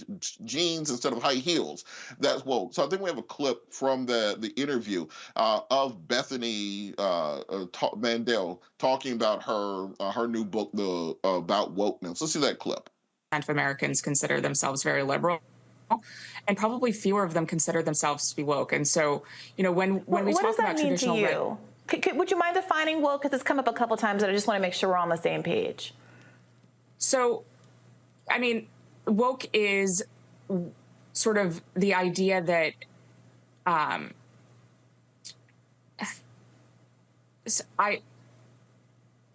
this is going to be one of those moments that goes viral. I mean, woke is something that's very hard to define, and we've spent an entire chapter defining it. It is sort of the understanding that we need to totally reimagine and redo society in order to create hierarchies of oppression. Sorry, it's hard to explain in a 15-second soundbite. Yeah, look, your time. So the reason it's hard to explain is because it's a made-up thing. And it's a double made-up thing if you really think about it, because I think particularly in the Black Hebrew Israelite community and Black communities for the past century, we've talked about the Great Awakening, about opening up your third eye to understanding who you really are within the society as a descendant of the African continent. That idea was then taken by Black liberals, or by white liberals, and turned into something completely different. And then you start hearing on college campuses in Berkeley and Stanford, and et cetera, about them, quote unquote, becoming woke. And then woke became about feminism. It came about the LGBTQIAPK plus community. And wokeness turned into a conversation about intersex and about feminism, et cetera. And so then conservative took what white liberals said woke was, and then they perverted it for their own purposes also, saying that now woke was diversity, equity, and inclusion. Woke was anything besides the traditional white American values. Anything besides John Wayne and Ronald Reagan on horseback was considered wokeness. If we had a black couple in a commercial, now that's woke. The military wants to have a new policy that allows people to have gender identification. That is woke. So now we've gone so far from the actual origins of the word and the actual concept and definition of what it started out being, that we've turned it into something that can no longer be explained or defined. It is now this amorphous term that Republicans simply use to badge and to brand anything they dislike. Meanwhile, they actually got down to some of the roots from where the thing came from. They would have an entirely different view of things. I think it's time we start hold them accountable. Next time Ron DeSantis or any politician or person in cable news says they have a criticism what woke and wokeism is, ask them to define it. See if they can tell you exactly what it is. They cannot, because they do not want to say out loud, I am against Black people having equal rights. That's what they mean by woke. I'm against women having a place in society outside of what it was 100 years ago. That's what they consider woke. I don't believe that people should have the right and autonomy to challenge white supremacy. That's what they mean when they say anti-woke. So don't let them get away with it. Don't let them change what you have defined. You make them come to your definition. You don't go to theirs. Going to the panel, Rebecca, what does it say when you have these folks out here, like this author, whatever her name was, I won't give her any more publicity, who write entire books, who build an entire career on fighting against quote-unquote wokeness, but he can't even tell you exactly what it is. Well, she has an entire chapter where she defined it, right? That's what she just told us in this clip. I mean, this is a classic example of someone trying to use AAVE and not understanding what it means. So I would tell a lot of white people out there, including some of my white friends, if you don't know what the word means, don't use it. Don't try to be funny. I mean, bottom line is, like, it's ridiculous. And I would even say, like, you went back further with explaining where woke came from. And I would say most of the people who are talking about it now, they're just referring to in the last 3 years when they saw on Twitter when Black folks were using the hashtag stay woke. And so they thought it was funny. They thought it was a term they wanted to use and spin against what folks were activated around George Floyd. They're trying to be funny. I mean, it's whatever. And Joe, on that same note, you know who I blame for this? Childish Gambino. Donald Glover, ATL native, just as I am, and when he made that song for the Jordan Peele movie with Daniel Kaluuya, where he said "Stay woke," he made that song. That's when all of a sudden it entered the kind of national lexicon, and then that's when you started getting white liberals who took the word and kind of perverted for their own purposes. Then after that started becoming associated with Black Lives Matter, the social justice movements after George Floyd. That's when Republicans just took the word just about the same time they took critical race theory and just discovered that and turned it into the new boogeyman. So how can we reclaim something that we created and have used for generations and now is being double perverted by these groups? There's so many things that are actually in this category, Robert. If you go to Merriam-Webster's, I actually don't mind the definition. I love that you give us the full history of it, but the definition in Merriam-Webster's is aware of and actively attentive to important societal facts and issues, including those surrounding racial and social justice. If somebody says, stay woke, stay attentive, stay aware of important societal facts, FACTS, and issues, including racial justice, I can live with that. There's a larger story, for sure. There's more to be told, like so many things that are out here. We can go to music, we can go to pyramids, we can go to a whole lot of stuff that started with us and became perverted. So I think thing one is, knowledge is key. We're penalized for what we don't know, so we need to know that history. Robert, I had to make sure my daughter has the whole story. She can give us the Merriam-Webster's just like I can, but going back all the way to the beginning and what that means for us now, we have to take a hold of that and define that. And it's time for another show. You said what you said.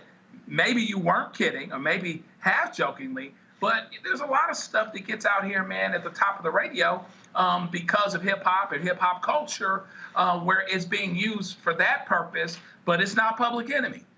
You know what I mean? And so therefore, we really have to do what we can to take this narrative back. And that starts off with even correcting ourselves and making sure that we talk about it the right way, and to trumpet the horn that being woke is not something for people to fear, unless, of course, you're fearing being outnumbered. I mean, we keep going back to that. There's so many things that have been corrupted, but we've got to be part of it.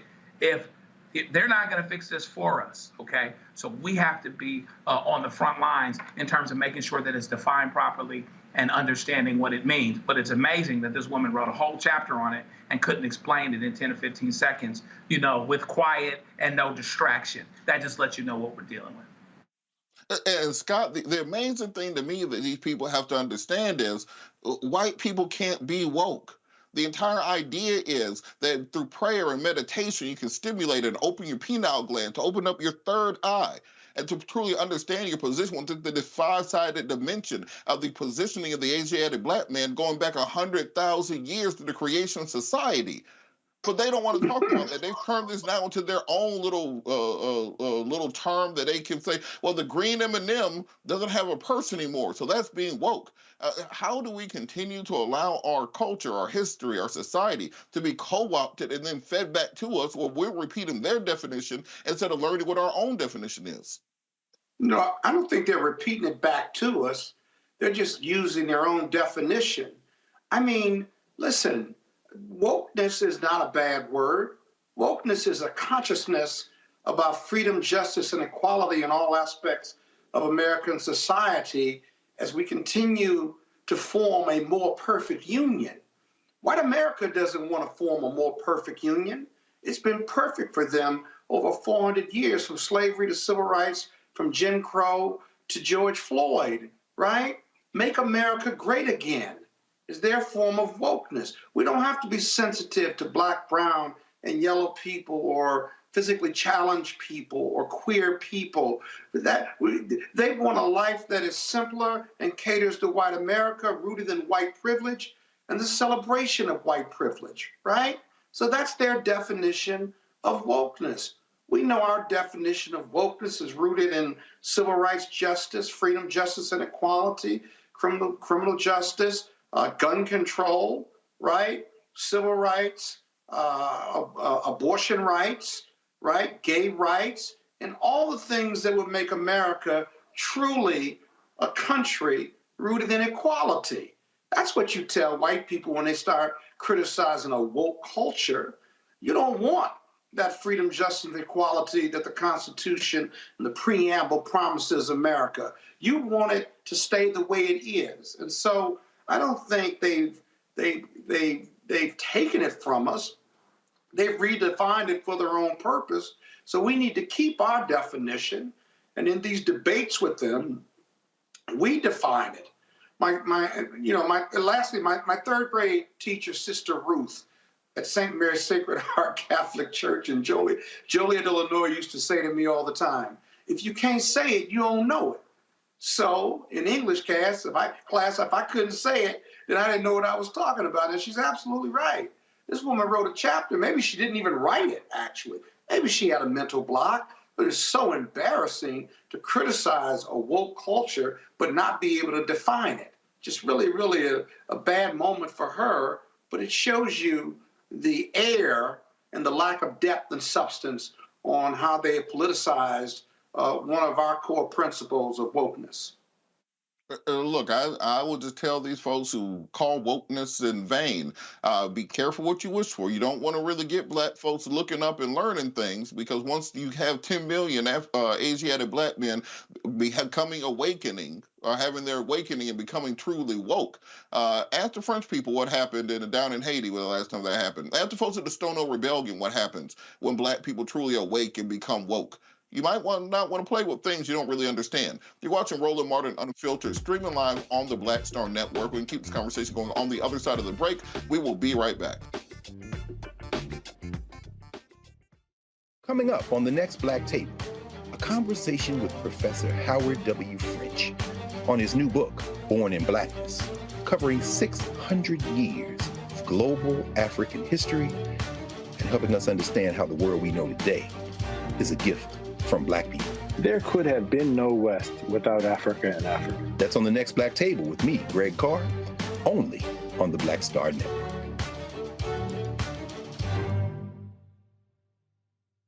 Folks, Black Star Network is here. Hold no punches. I'm real revolutionary right now. Support this man, Black Media. He makes sure that our stories are told. Thank you for being the voice of Black America, Roland. Stay Black. I love y'all. All momentum we have now, we have to keep this going. The video looks phenomenal. See, there's a difference between Black Star Network and Black-owned media and something like CNN. You can't be Black-owned media and be scared. It's time to be smart. Bring your eyeballs home. You dig?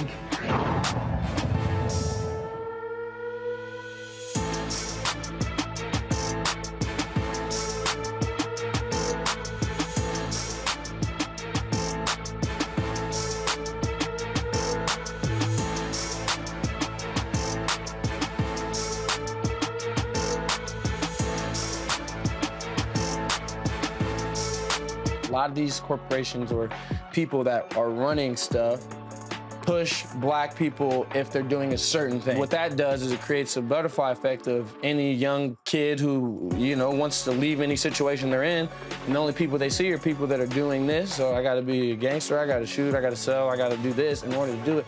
and it just becomes a cycle. But when someone comes around and is making we don't, they don't want to push it or put money into it. So that's definitely something I'm trying to fix too, is just show there's other avenues. You don't got to be a rapper, you don't got to be a ball player, you can be a country singer, you can be an opera singer, you can be a damn whatever, showing the different avenues. And that is possible, and it's hard for people to realize it's possible until someone does it.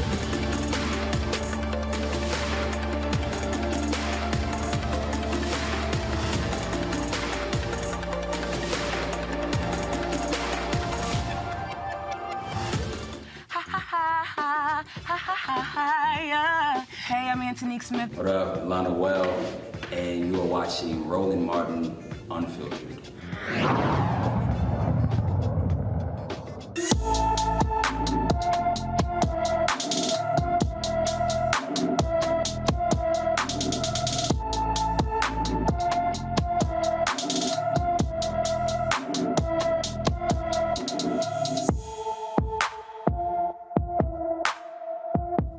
Today's Black and Missing, we have Tashonda Anderson. She has been missing from Fort Wayne, Indiana since New Year's Eve. The 17-year-old is 5'10" tall, weighs about 160 pounds, with black hair and brown eyes. Tashonda may need medical attention. Anybody with information about Tashonda Anderson should call the Lake County, Indiana Sheriff's Department at 219-660-0001. Again, that's the Lake County, Indiana Sheriff's Department, 219-660-0001. Going to headlines. Chapin State University is not renewing the contract of head coach Juan Dixon. Now, Dixon has been under scrutiny after a former student filed a lawsuit accusing Dixon of not reporting an alleged sexual assault and blackmail by Lucien Brownlee. Brownlee allegedly harassed, tormented, and sexually assaulted the player before publishing confidential information he had obtained from the student. Brownlee was an assistant coach, the director of player development, and the director of basketball operations at Chapin State. Now, for those of you who don't know, Juan Dixon is a former NBA player and All-American player. He led the Chapin State Eagles program since the 2017-2018 season. Under his leadership, the program has had a mark of 51 and 139 in six seasons. Following the decision not to renew Dixon's contract, Chapin State Athletic Director Derek Carter made this statement: Coach Dixon has been a valuable member of our community, and we are grateful for his hard work and dedication to our student athletes. He has made significant contribution to the Chapin State men's basketball program. We wish him all the best in his future endeavors. I want to hop to our panel real quick on this. Joe, on this point, do you think that it was the issue with the failure to address the allegations by the student, or was it that 51 and 131 record that kind of cost Coach Dixon his job? Well, I guess the silver lining with Pat Ewing's situation is that it didn't seem to be a scandal other than him not doing a lot of winning. So it makes you wonder out loud, right? What's really going on? Because the fact of the matter is sometimes at some schools, everybody loves a winner. When your coach is winning, they find a way to get around this kind of thing. So it certainly didn't help his cause that they weren't winning games, right? But in any event, this is something you, of course, have to take seriously for sure, and to the extent that there's potential that your coach or that the leader of your program is complicit in all that. I mean, you hope that this type of thing, if it's truly about accountability, if it's truly about keeping a problem from happening, that's the other part too. It's not just that, okay, we're going to let this guy go because we got our hands caught in the cookie jar, so to speak. What you really want to do is have a culture of support where athletes aren't considered first-class citizens and people that might have complaints about them considered second-class citizens, right? Are they dealing with a larger issue? Because if they're not dealing with a larger issue, whether Dixon was part of this or not, then this is bound to happen again, because there's going to be more athletes, there's going to be more students, and there's going to be more situations where there's a power dynamic possibility. But in here, this situation, I don't think there's any question that the fact that he seemed to be a loser did not help him. That shouldn't be the final thing, but I'm hoping that they're dealing with a larger culture.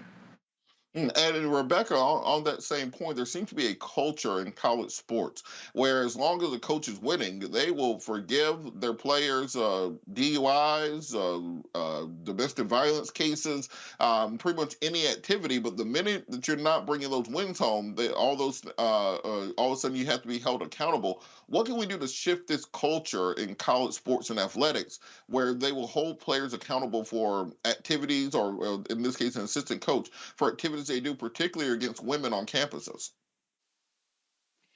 Well, in this particular situation, it wasn't against women on the campus, but Juan Dixon, as the head coach, was at Chapin State for about 6 years. I think 3 years ago, the basketball team was the conference champion. So you're right, they haven't been winning as much lately. But it was also very notable that Juan's wife, Robin Dixon, who comes on the Real Housewives of Potomac, which airs on Bravo, she mentioned publicly using that platform that Juan handled the situation well and with integrity, and handled it the exact same way she would wish a coach would handle it if her sons were in that type of situation.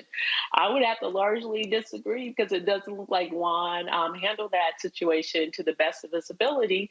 And on top of that, we're in a country that values winning. And when you start to lose, and all of a sudden those scandals start to stink a bit more. And Scott, kind of on that point, we've seen scandals at University of Alabama basketball with one of the players there, his involvement with what led to being a shooting, and a young lady lost her life. We have the case of UGA with the football player who's going to be a high draft pick who was street racing while drunk with somebody, and it resulted in the loss of life of one of his teammates and another young lady in that case. How can we get out of this place where it seems that we protect and kind of condone this bad behavior instead of really trying to root it out and making sure we're producing not just great athletes, but great young men also? I don't think we're protecting it or burying it. I guess those are the cases that we don't hear about. I guess they may have been protected. But in both of the cases with Jalen Carter and the other basketball player from Alabama, those are pretty high-profile matters. The ball player hasn't been charged, although he may be an unindicted co-conspirator, or he may be a key material witness in that case. I think with the endorsements that come now with college athletes, they can get paid. With it, comes great responsibility and additional oversight. Remember, these kids are between the ages of 18 and 22. They're going to do some things wrong. They're immature, immensely talented, maybe even super bright, scholarly athletes. But they're going to do bad things, because you do bad things when you're immature or you have peer pressure, right? So the supervision piece, in my opinion, is really, really important. Parents send their kids to college. You turn your kids over to college, whether it's University of Alabama or Morehouse College, right? And you expect proper supervision and to protect them. But kids are going to do bad things and stupid things, hopefully not so bad where they can't recover from it. But I think it takes school officials, parents, the community, and even alumni, despite the excellence of these student athletes, to put your arms around them, to supervise them, and to lead them in a way that they're going to accept your leadership and choose to do the right thing. Whether they're an athlete or not, you hope you instill the values in these kids, your own kids, right? So that they make the right decision when you're not around. Often they don't make that right decision, and so they've got a lot of growth to do as a result. Whether you're an athlete, college athlete, or whether you're anybody's child. But Scott, just on that point, you really don't think that these athletes get covered for in these situations? I mean, just look at the case of the Alabama basketball player. He's still playing in the tournament, despite perhaps being an unindicted co-conspirator in that case. If you look at back when Florida had Tim Tebow, pretty much the whole team were criminals that were often, you had Aaron Hernandez on that team who ended up going to prison for murdering people. You have a lot of these players that, because they can run fast, jump high, get wins for the school, make the coach $100 million, they have a culture where very much you are covering up and you're trying to sweep these things under the rug. And I think that as long as you maintain that, you're going to end up with situations like this where if Juan Dixon had won a championship this year, it's very unlikely he would have been terminated just for the actions of this coach against another individual. Well, wait a minute. Let's unpack all of that commentary. Prosecutors decide who's a criminal or not. You and I don't. And the ball player from Alabama, he's not charged with anything. What are you going to suspend him for? Suspicious of being taken part in the murder of a young lady? You can't do that. What do you think? We're in a police state? So I'm not sure you're protecting or coddling these athletes. Come on, Mike. You're really showing your conservatism now. Stop, okay? These people, they've got rights like everybody else. What? They do. They have rights like everybody else. Look, if he was a chess team and accused of being part of something that resulted in the death of a young woman, I think they would just say, well, you can't play chess until that's worked out. But because Alabama is the favorite team headed into the March Madness, well, then, yeah, we can kind of forget that. And so much so that even after he was accused of being part of this shooting, he was doing a pat-down celebration entering the court where one of his teammates would pat him down as if he was looking for a gun. These kids don't take this so seriously because they know the school and the coaches will cover for them. Then pass a rule that says they can't play. You can't make up the rules as they go along. That kid hadn't been indicted on anything.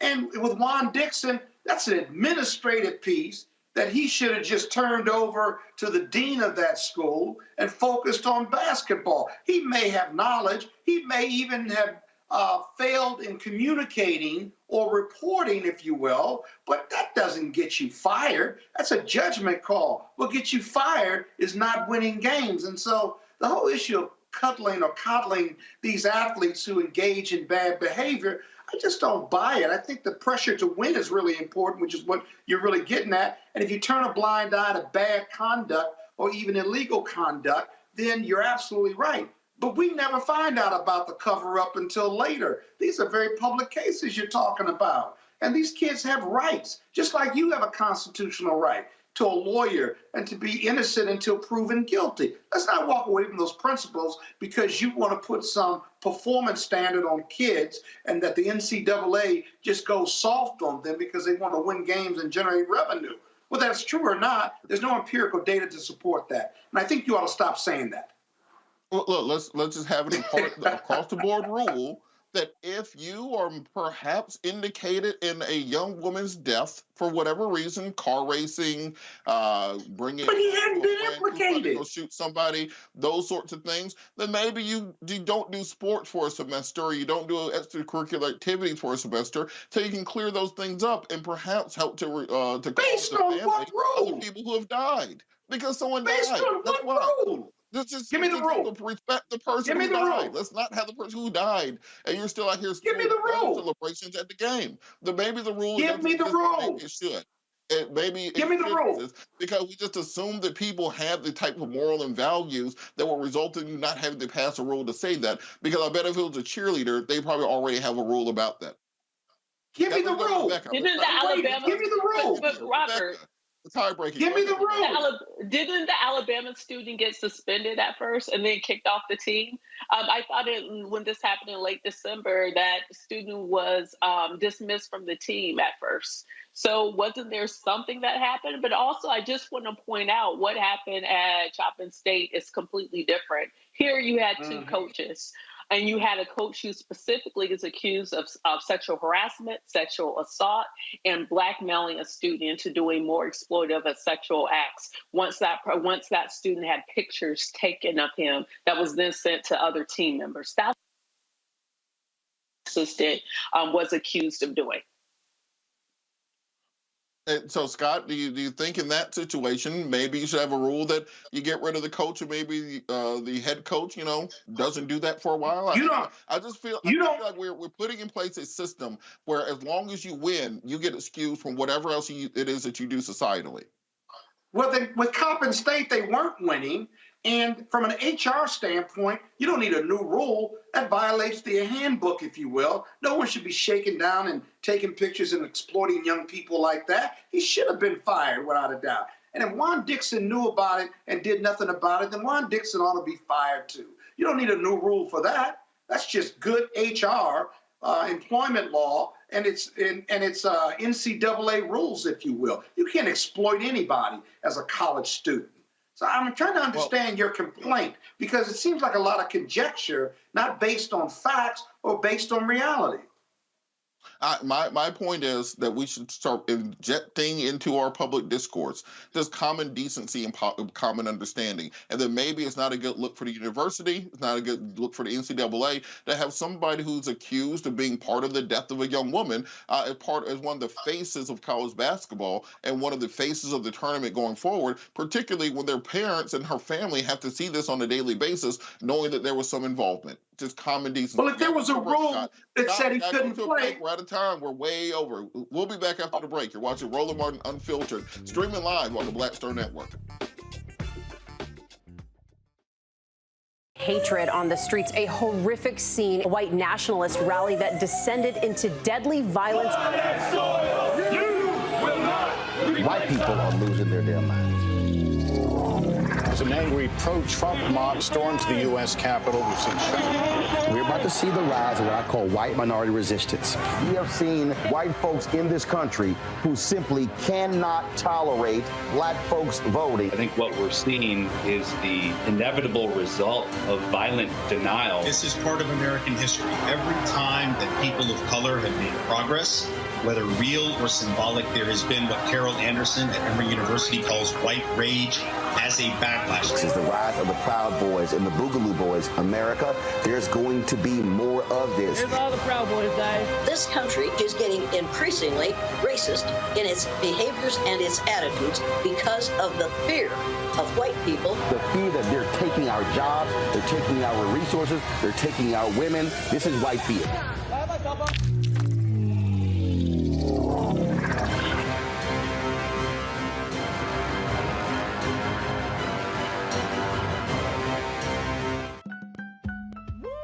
We're all impacted by the culture, whether we know it or not. From politics to music and entertainment, it's a huge part of our lives, and we're going to talk about it every day right here on The Culture with me, Faraji Muhammad, only on the Black Star Network.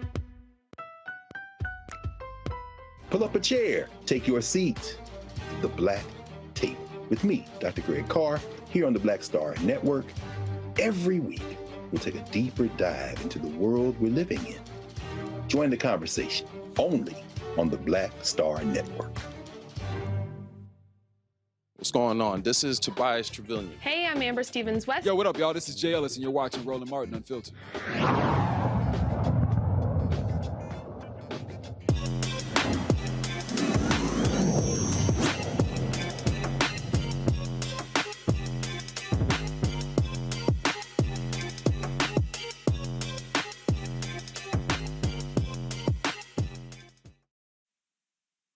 And tonight's Tech Talk segment, we're talking about the reading revolution. And 2019 National Assessment of Educational Progress found that only about 18% of Black fourth graders could read at grade level. Additionally, 15% of eighth graders were found to be proficient at reading. And we all know that after the pandemic, after Zoom school and a couple years of social distancing and isolation, those scores have dropped by as much as 3%. Because of this, the creators of the web-based reading support program, Reading Revolution Online, have created a program that helps children build reading skills, confidence, and cultural identity development by equipping them for success in school and life. Chike Achua, the creator of Reading Revolution Online, joins me from Atlanta, Georgia. Chike, how are you doing this evening? I am blessed. How are you today?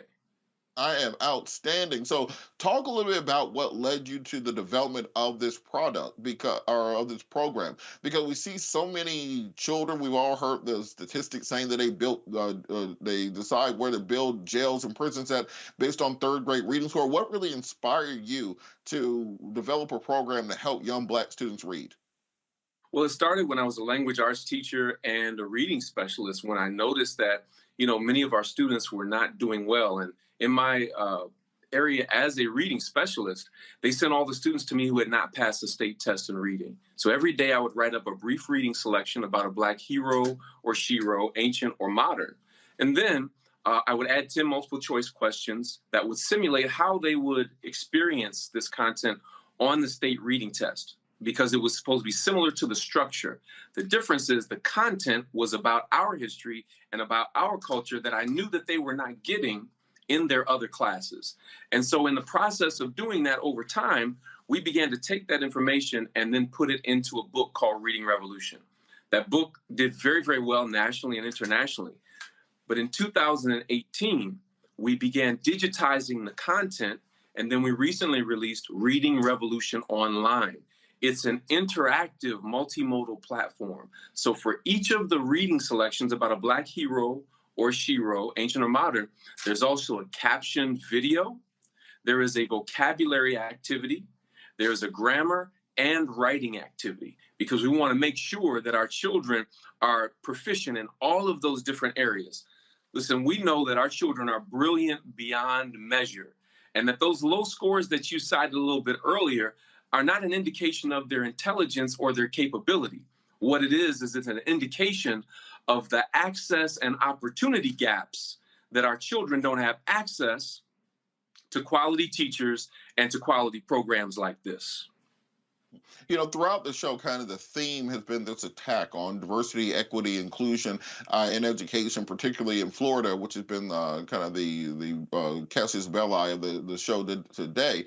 Can you explain why it's so important to present education in a form that is culturally and ethnically and language-wise amenable and digestible by students, and why it's important to actually have books and programs with topics and with figures that reflect them and they can see themselves in? So important to have culturally relevant material, because when information is irrelevant, then students begin to check out. We know almost 100 years ago, Carter G. Woodson told us about the damages that miseducation causes when children are given an education or a type of schooling that doesn't speak to their reality or life as they will face it. But then Mwalimu Mubaruti says miseducation leads to diseducation. And diseducation is an anti-learning psychology. What does that mean? It means you've lied to me so much, now I don't want to learn anything. So I have just mentally checked out. Even though I haven't dropped out of college or out of school, I have opted out. So many of our children are mentally checking out, but Reading Revolution is changing that for our children. Our children are more engaged. They're learning the truth about their history and their culture, and they're loving engaging in these activities, and it's done in a manner that stimulates their intellectual and academic and cultural growth. All right, I want to bring the panel in. There's we lost Scott, but Rebecca, did you have questions about the Reading Revolution Online? Yes, Dr. Akua, even before kids get to school, what are tips that parents could do to engage their children and help them develop a love of reading? One of the best things that parents can do with their children is to read with their children every single day. And that can start from a very, very early age. One of the things that does is it increases reading fluency, it increases reading comprehension, it increases vocabulary development.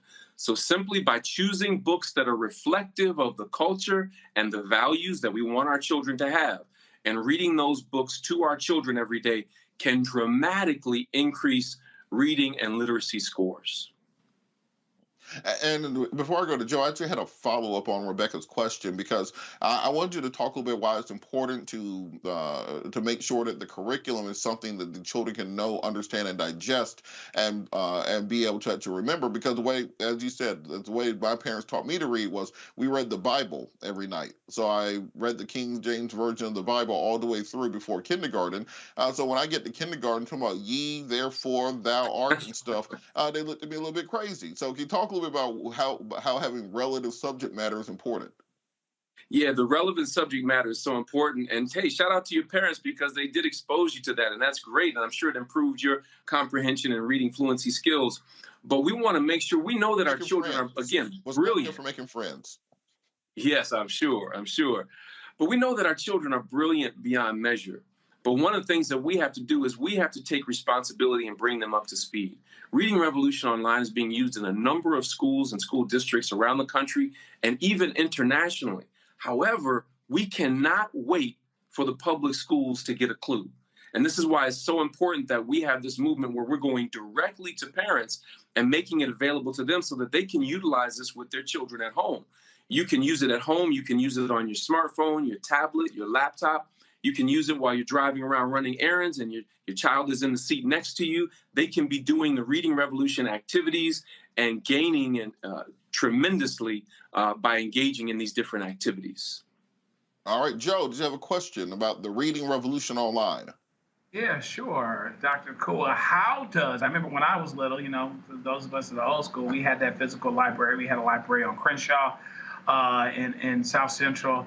And Miss Cohen, I specifically remember because when I brought books late, she would take the card out so that I didn't have to pay my 10 cents a day for the book being late, being brought back.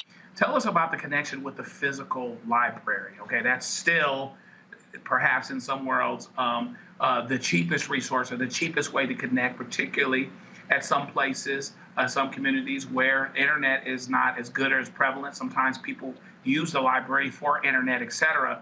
Is there an encouragement or connection to the library now? Is it more difficult because of you're trying to make sure that culturally sensitive materials and things that they're going to embrace proliferate there, and maybe that's a little bit harder to find? And are there other connections related to other online or low-cost resources that will allow families to build on what it is that you're doing with this program? Yeah, so let me say, first of all, that having physical books at home, I believe every Black family should have a library in their home. Every Black family should have a library in their home of physical books. But we wanted to make this accessible in a multimodal platform, also in a way that children could receive it. And what we found is that because it's visual, there's a caption video for each reading selection. They're also hearing it. They're watching the words go across the screen. And so they're being impacted on several different levels that allows them to digest the material even better. So I'm not saying don't have the physical books, please do. But with this, you can have it wherever you go. In addition, it tracks your child's progress across 90 different reading selections and 4 activities for each of those 90 reading selections, all in an interactive platform that parents can log into. And so that's why we highly recommend it. In about a minute, can you tell us just kind of the nuts and bolts of how this program works and how kind of it differentiates from many of the other things on the market? Sure. One of the things that differentiate it, first of all, is the cultural content.